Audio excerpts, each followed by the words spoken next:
The muezzin calls the followers of Islam to prayer. City folks gather to pray in groups. Wandering tribesmen spread their prayer rugs on the barren desert. Farmers and villagers pause in their day's work.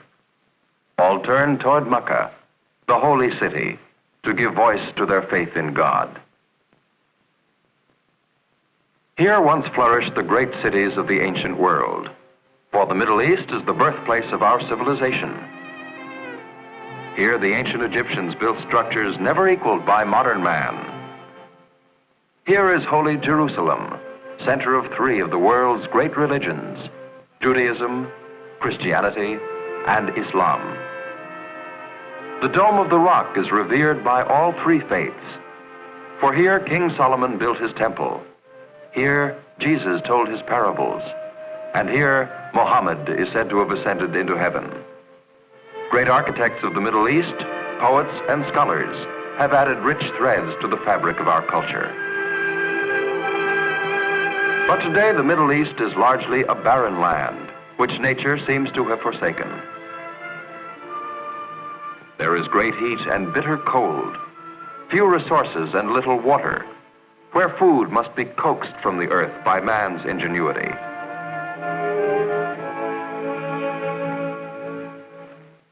The Middle East, or the Near East as it is also called, is centered on the Arabian Peninsula, which contains the large desert country of Saudi Arabia, fringed by several tribal territories.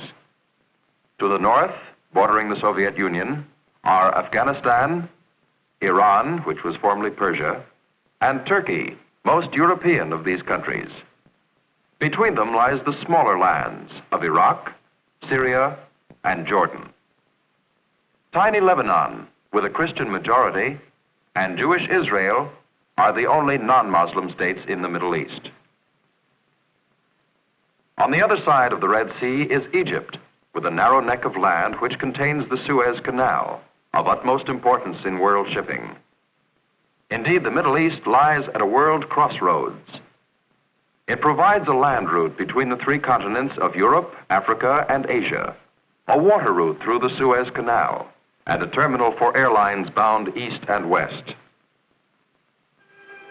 The people of the Middle East may be divided into three important groups: city men, nomads, and peasant farmers. While the members of each group go their own ways, occasionally they may meet, perhaps in a city bazaar where a coffee pot is to be purchased. By far the largest of the three groups are the peasants, who make up more than 3/4 of the Middle East population. Most are too poor to come inside a shop like this, but Mustafa is fairly well off. Mustafa lives in a nearby village. In the compound next to his house, he has a camel to help him in the field, and a donkey to make his load of work lighter. He has a milk goat for his children, and a few chickens to add variety to the family diet. But most peasants rarely have meat of any kind. The main staple of the diet is an unleavened bread, baked by Mustafa's wife. Mustafa's village is in the dry hills, where he must depend on occasional winter rains for the moisture to grow his crops. It has one street, lined by the homes of the peasant farmers who work in the surrounding fields. The houses are ancient, usually made of stone or other readily available materials, with flat roofs covered with straw, which has been rolled into mud. Near the village are the common grazing grounds for the sheep. Mustafa owns 3 of the sheep. The others belong to different people in the village. One of the older boys guards them. The wool from these sheep, made into the famous Oriental rugs, or sold for export, is one of the few sources of cash income for the villagers. Mustafa owns his own piece of land and plants a wheat crop which will grow during the mild winter. Most of his neighbors aren't as well off. Without animals to help them, entire families have to work in the field. Like the vast majority of peasants in the Middle East, they don't own the fields in which they work, but must share a large part of their crops with the owner, the local sheikh. Much of the farming in the Middle East depends on irrigation. and there are rich lands in sharp contrast to Mustafa's barren farm. Some of the fruits of the Middle East are renowned for their fine quality. Egyptian long staple cotton is known the world over. Yet, only a tiny part of the Middle East is cultivated. Most of the farmland is along the coastal areas and along the three major rivers of the area, the Tigris and the Euphrates rivers in Iraq, and the Nile River, along whose banks nearly all of the people of Egypt live. The rest of the land, if it can be used at all, is suitable only for grazing. It is the home of nomad herdsmen, like Ali, the Bedouin. Ali bargains at great length before buying, for he has little money to spend. Tomorrow he will take the bus back to the village where he has left his camel in a stable. Then will come a long journey over the desert.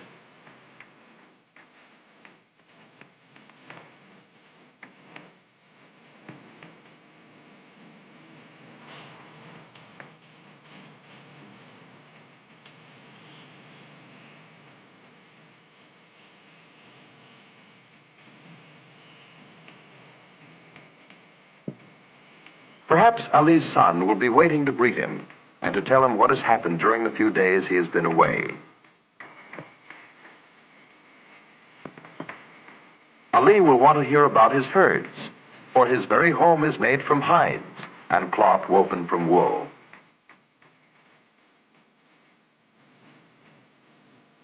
His clothing and most of the furnishings of his house depend on his animals, for they provide the foundation of the nomad's economic existence.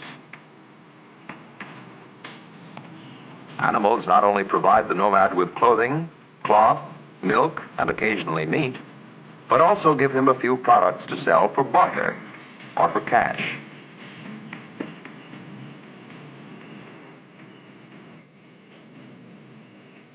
The camels provide personal transportation as well.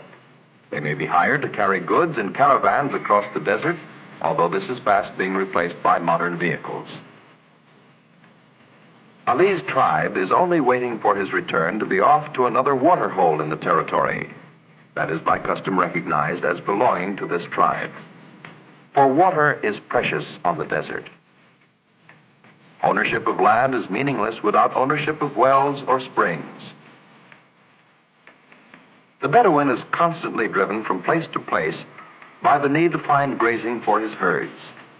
His life is hard and exacting, for he is strictly bound by tribal customs, as well as by the harsh realities of getting enough food and water for his family and his herds.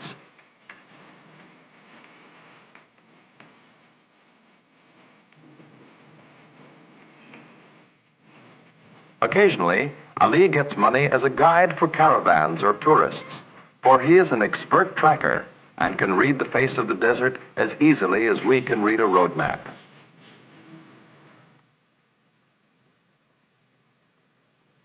The merchant Yusuf represents another important group in the Middle East, the city dwellers.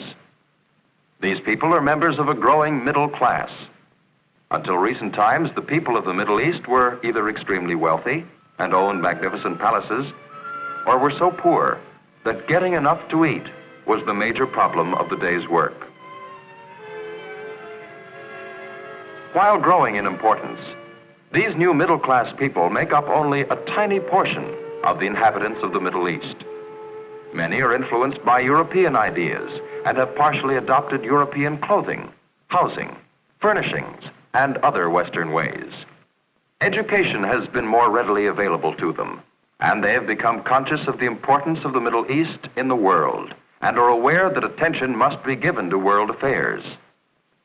Many people in the Middle East have developed an ardent nationalistic spirit and have become extremely interested in politics. Their children go to school, learn to read and write. They have their local newspapers, listen to the radio, and the cities have telephone service.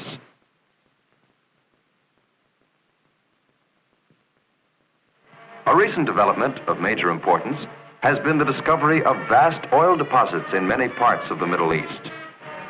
These oil fields have been developed largely through foreign capital. Payment of royalties has bettered the financial position of some countries, although ownership of the oil fields has caused considerable political unrest. Much of the oil is exported in its crude state by huge tankers. Oil is found mostly in Iran, Saudi Arabia, and Iraq, with several pipelines for the transportation of oil. Some is refined in the Middle East before shipment, and a growing number of modern refineries dot the area. Oil is the Middle East's major export. In addition, there is small trade in items like fruit, tobacco, and long staple cotton. Imports are chiefly machinery and manufactured goods such as cloth. Commercial and industrial activity are confined to the major cities, which are comparatively few in number. Two of the most important are Istanbul, at the crossroads where Turkey meets Europe, and Cairo on the Nile Delta. It is the Middle East's oil, however, together with its strategic location, which has made this area important in world affairs.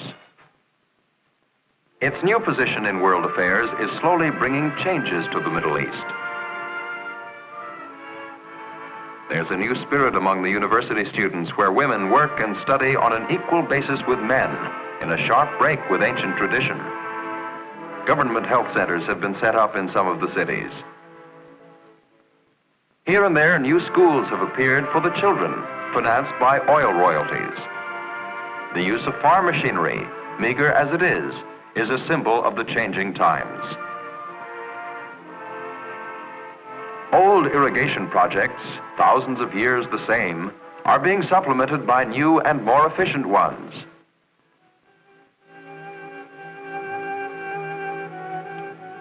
Outdated machinery and antiquated factories are slowly being replaced by more modern and efficient equipment.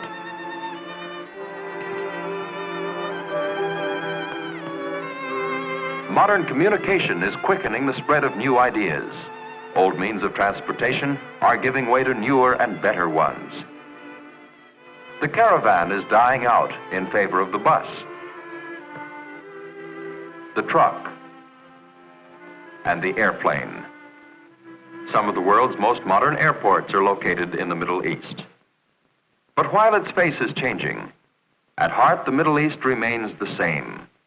For this is a land of strong tradition, where the bustle of the modern world is mingled with the age-old chant of the muezzin. Walhamdulillah